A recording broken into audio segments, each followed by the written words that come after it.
Thank you very much for inviting me to France. Bason, he phoned me and told I should say yes, so I had to do that. Yeah, I live in southern Sweden, outside of Malmö, and we have a quite cold, wet climate compared to what you have. You're lucky to have this Mediterranean climate with really hot, dry summers, and I wish I had that. We had one really good year, 2018. We didn't get rain for 5 months, and I think I was the only one that was happy in Sweden that year.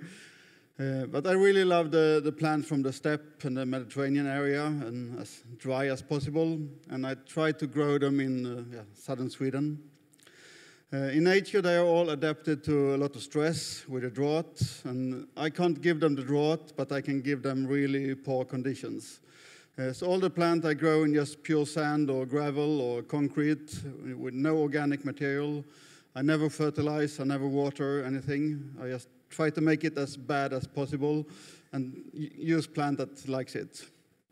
So this is from the Mediterranean part of the garden, where we're trialing a lot of plants from Mediterranean in California, South Africa, just to see what we can grow in our wet climate. So the garden is, I have the garden together with Julia, my girlfriend, and she is also a gardener, and that's a problem when you get the garden, because we're interfering on each other's areas. So we decided to split the garden. And it's good. I like the dry and sandy and windy, and Julia likes shade and clay and compost. So Julia have this side where there's a lot of trees and clay soil, and I have the sunny area, and then we do the middle area together. So it was a good compromise. And Julia is a landscape engineer. She's teaching at the university, landscaping and plant knowledge and design and a lot of different courses. And she's doing mainly private gardens in southern Sweden. I do more big public plantings, mostly in Sweden, but some abroad. And in the garden, we are trialing thousands of different species and just trying to create habitats for them. So this is along the entrance. There was a small strip with grass that was just brown in the summer, and I thought this is a perfect stripe for bulbs. So we took away the grass and replaced it with sand. And then we planted a lot of bulbs. And we wanted as long effect as possible. So here we planted about 1,500 bulbs per square meter. So from February till August, it's in full flower just with bulbs. And then when they go dormant, it's a perfect spot for solitary bees to nest in this baking hot sand. So it's a really good insect habitat when the plants go dormant. And this is my part of the garden, the steppe area. And it's quite sandy soil in the bottom, but there was a lawn on top of it, and it was totally flat. So the first thing I did was to take away all the hedges to make it as windy as possible. And then I took away all the topsoil to make it as poor as possible. And then I mixed the sandy soil with more sand to get better drainage. And then I added sand on top of that. And also building a landscape to get hills and more variation in the landscape. So this is how it looks when I try to make it as bad as possible. It has never been fertilized or watered, and the plants really love this dry conditions. The annual rainfall is about 600-700 millimeters, but we don't have the heat as you have down here, only some years. We have had up to 37 degrees, I think it's the warmest. Also trialing a lot of Mediterranean plants. It's Sideritis from Olivia Philippi and Stipa pulcherrima from Turkey. And also by creating the landscape, because before it was just flat and then you don't have any variation. So just by digging down the pathway and making hills, then you get this south-facing bed for a drought-tolerant plant, but also this north-facing for more alpine plants and meadow plants. So here you have plants from Turkey and California, and here you have from the Alps, just 2 meters apart, but totally different conditions. And using the whole succession mixing annuals with very slow-growing perennials, just to fill the space until the slow ones are getting big enough. So mixing like poppies with peonies and the whole succession. And always a lot of different species and never any ground covers. Ground covers just take up too much space, and then you can't have that many species in a square meter. So in the garden, it can be easily 50 different species in a square meter, and there's always something in flower. And we also have a nursery. When we started landscaping, it was difficult to find good plants and good quality, so we decided we need our own nursery. And the nursery is about 3,000 square meters, so it's this area. And then we have some trial beds for green roofs, and here we are building insect habitats. And then we have the vegetable garden. And all the beds in the nursery is just pure sand, no organic material at all. We plant them bare-rooted, water them once, and then we just leave them until we need them. So we can dig up about 200,000 plants here every year without planting anything new, because they grow faster than we use them. So it's very good for the for the economy. And everything we cut down in the nursery, we use in the vegetable garden. So everything is recycled inside the garden. Yes, we just plant them bare-rooted. If we buy them in from another nursery, we wash away all the soil to get them totally clean. And then just plant them and leave them. Jonathan is responsible for the nursery. And we have about 1,000 different varieties. And in the sand, I developed really massive root system. It's a slow start. The first year, they are sitting there, but then the second year, you have massive plants. And if the client wants a nice planting, they get the whole thing. If they want a low budget, we just split it. And if they want a very low budget, we split. That could be 100 plants. And if they want it even cheaper, they get seeds. And we keep the plant.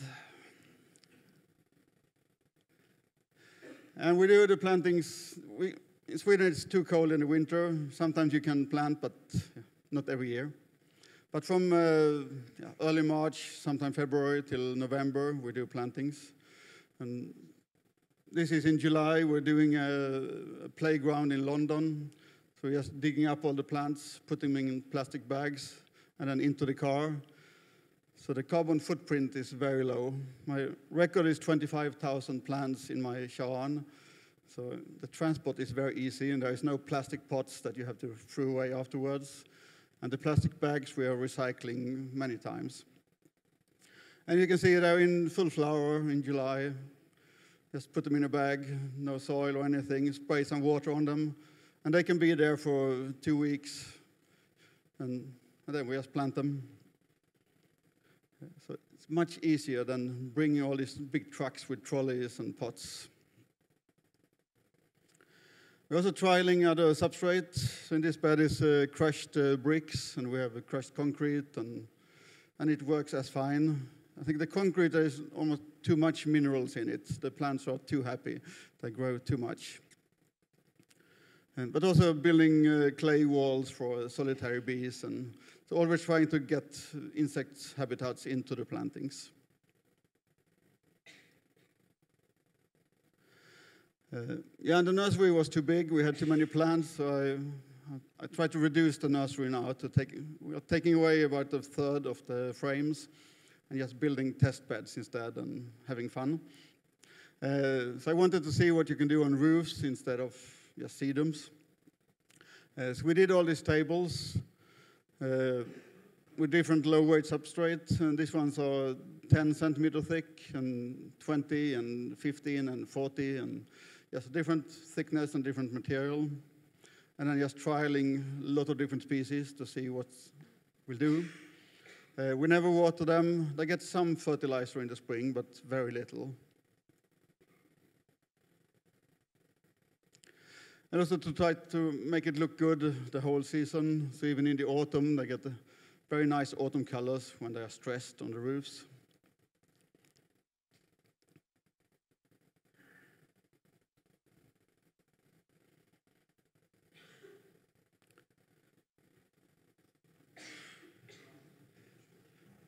out of battery again. No. Yeah, so this is a roof more for insects, so it's mainly native species. When I think of native species, it's everything from the Alps and north and Caucasus, and yeah. So it's much wider than just Sweden. But also creating,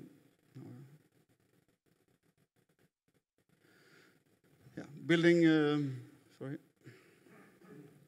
the insects hotels, using Paulovnia here and oaks on that one, and they both work perfectly.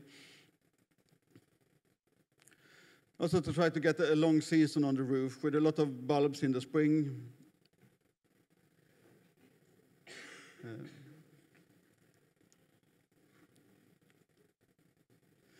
So every month there is something new coming, so it never stops flowering.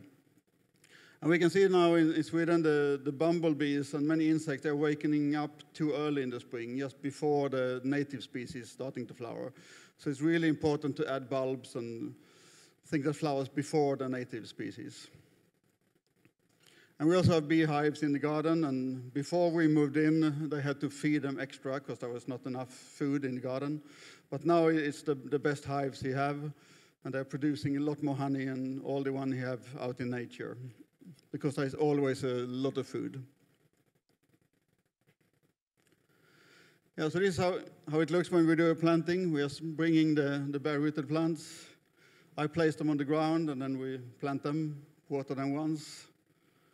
And then the result. So this is on a green roof with about 30 centimeter substrate.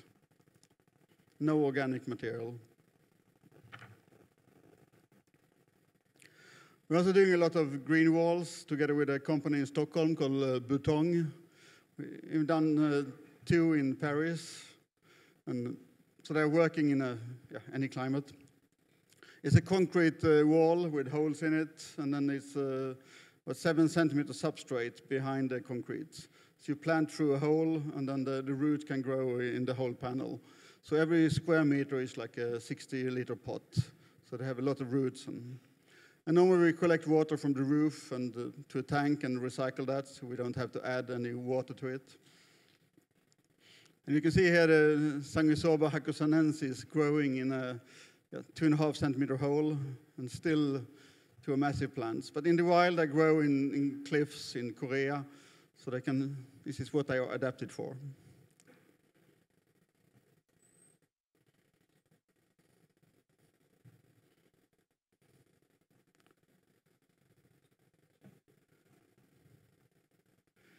And also combining, like in new cities, it has to solve a lot of problems. So this is a low maintenance plantings for rainwater treatment. So around all the beds there is a ditch, so all the water goes under the bed. So you have this drought-tolerant step planting, and then you have a water reserve under it. So it can handle a lot of rainwater. And the maintenance here is just to trim it down once in the spring, and then they don't do any more. I've tried to stop them from trimming the yuccas, but the people here are not the best, so it's better if they just cut everything.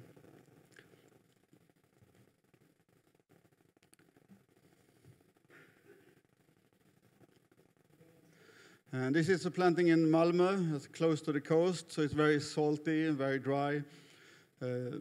Under the sandbed is just gravel. This was sea before, so there is no soil close to it. And all the plants are from steppe regions or Mediterranean climate that can handle the drought.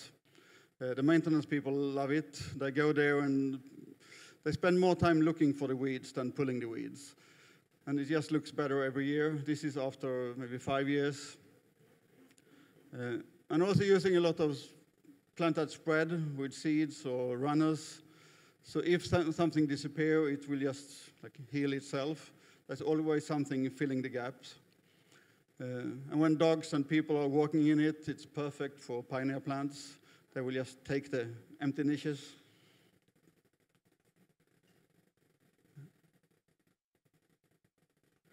And this is a planting between 2 schools.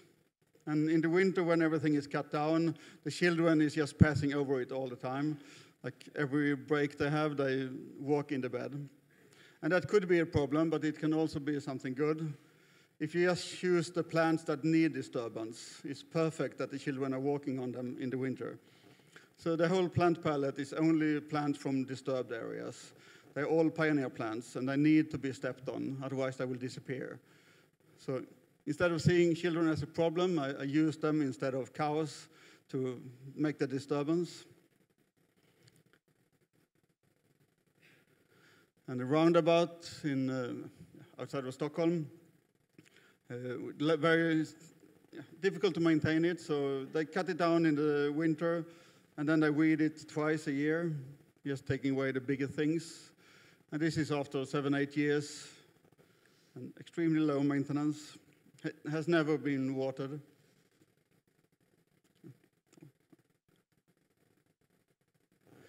And this is a hotel on the East Coast, and here it's a very sandy soil, naturally. So here we could just use the existing soil that was on the site. And then sowing in a lot of native species, but mixing them with more exotics to get a longer flowering season, and making it a little more garden-worthy. And on Gotland, the limestone island on the east coast of Sweden, it's a very dry, almost Mediterranean climate. I think it's the sunniest spot in Europe because the days are so long in the summer. A very dry climate. So here we used a lot of Mediterranean plants because they are perfectly adapted, and a very coarse sand to really get perfect drainage. Yeah, and here's the playground in London. So they just, after planting, some of the plant was in bags for 2 weeks before we planted them. And they look a little tired for a few days, and then they just keep on growing. And in the autumn, it was very green and lush.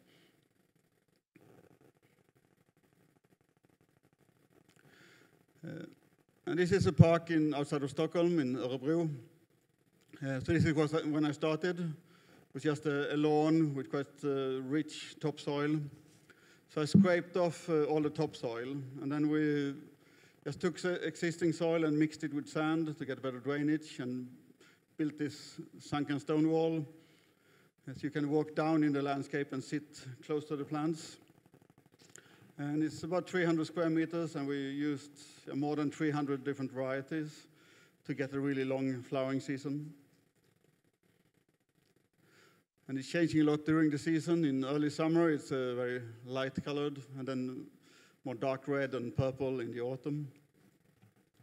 But with this variation, instead of just having this flat lawn with rich soil, with like no variation, here you get the south side and the north side and the top and the bottom, and there's so many different niches for plants. And it's much more interesting to look at it.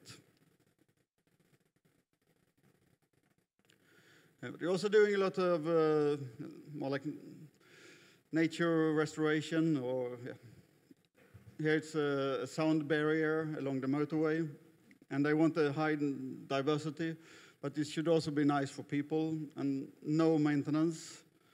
So we sowed it about almost 7 years ago, and they haven't spent 1 minute on it so far, and it's 14,000 square meters.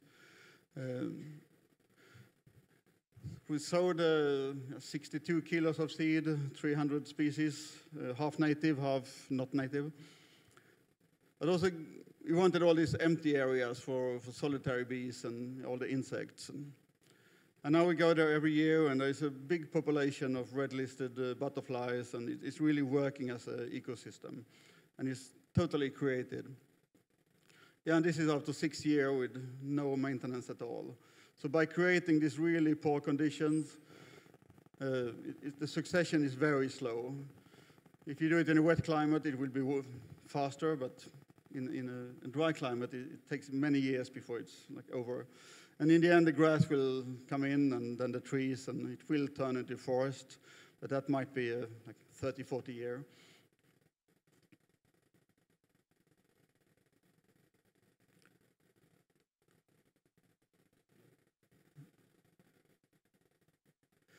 And then there's a bus station at the end of the wall, and Here we made a little more garden-like step meadows. So mixing the natives with the garden plants and framing it a little more to make it a little more tidy. And here they're also cutting it down and weeding these tree beds in the spring.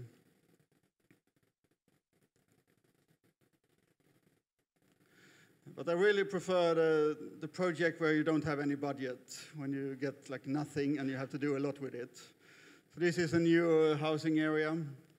It was just a flat field, and they're building a lot of house. And so this small park should solve all the rainwater, biodiversity, recreation, everything.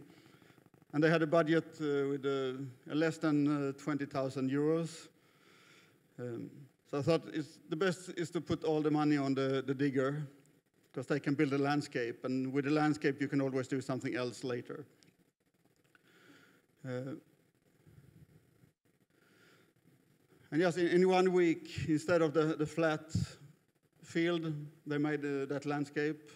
And all the soil we got from the building sites around it. And they were saving a lot of money because I didn't need to take it away from the site. We can just use it. So we got all the stones and all the soil for free. And then we can build a landscape, and then we added pathways. And then last year we continued with this area. And here we had some more sandy soil and a little drier, so then we could do meadows. So totally it's 2.5 hectares, and we had 60,000 euros in a budget. So you can do a lot with very little money. And we planted about 4,000 woody plants and sowed a lot of seeds and planted some perennials. And then 2 years ago, we bought a small farm. It was for sale, and I looked on Google Earth, and there was like 1 bale of hay on every meadow. I thought, this is really bad, so I want it. So I went there, and it was better than I expected.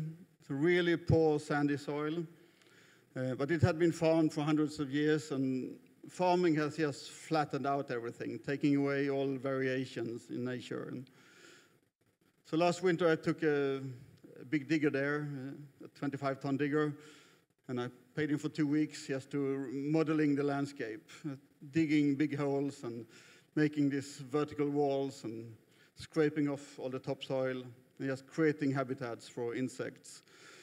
And then the meadows we are sowing with thousands of different species and planting trees and shrubs. And so it's 6 hectares that we're trying to create biodiversity.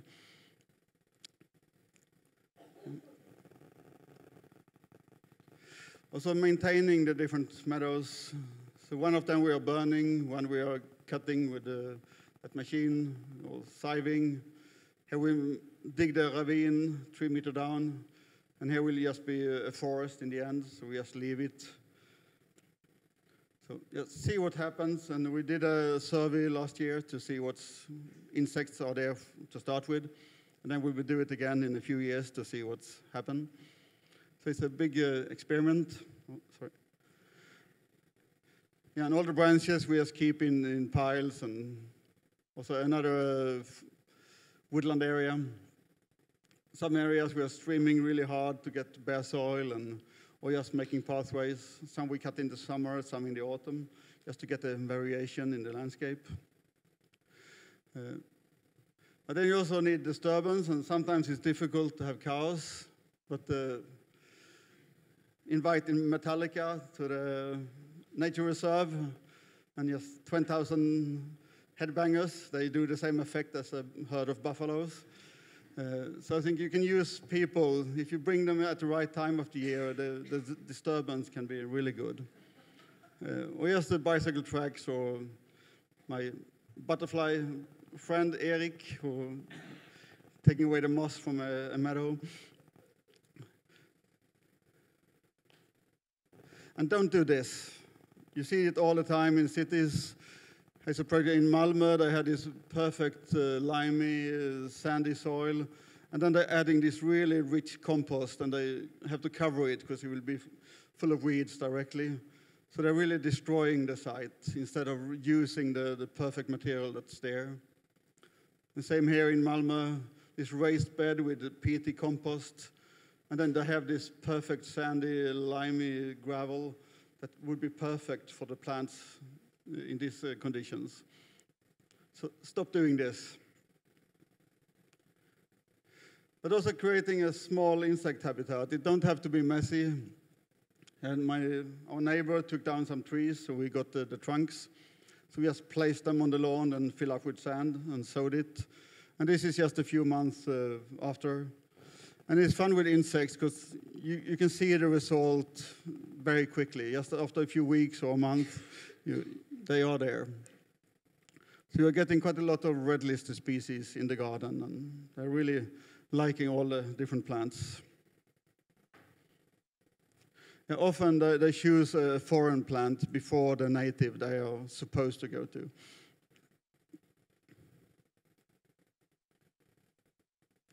And also trialing other material. This is just half a meter of crushed concrete, and the plants really love to grow in it.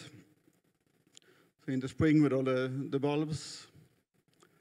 The same planting in the summer. So a lot of plants from the steppe in Eastern Europe and Central Asia, but also mixing with Western America to get the autumn flowers.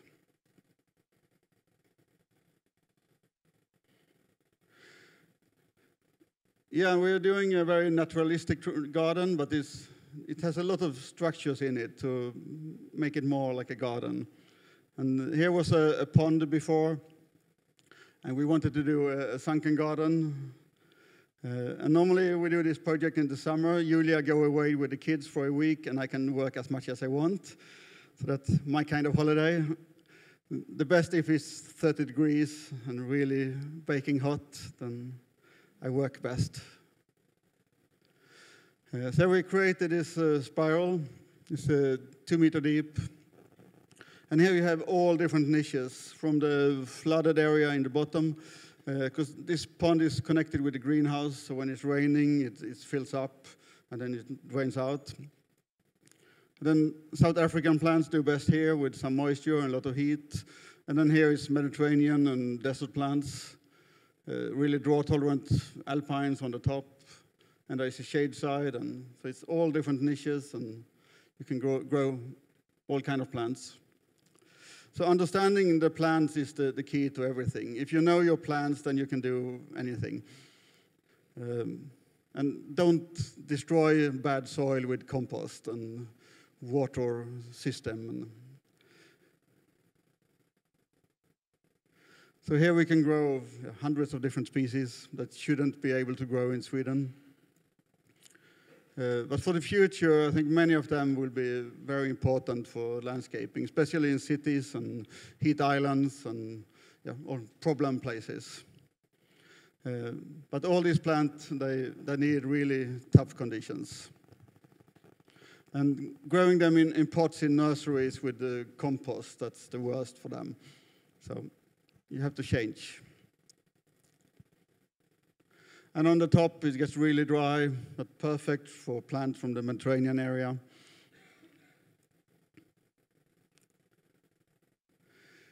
Yeah, normally we don't get much snow in the winter. This is a cold day with little snow, but most of the time it's just gray and raining. And then we get dips down to -15, and then it's raining again for a month, and it's mostly gray. And that was the last picture. So thank you very much for inviting me.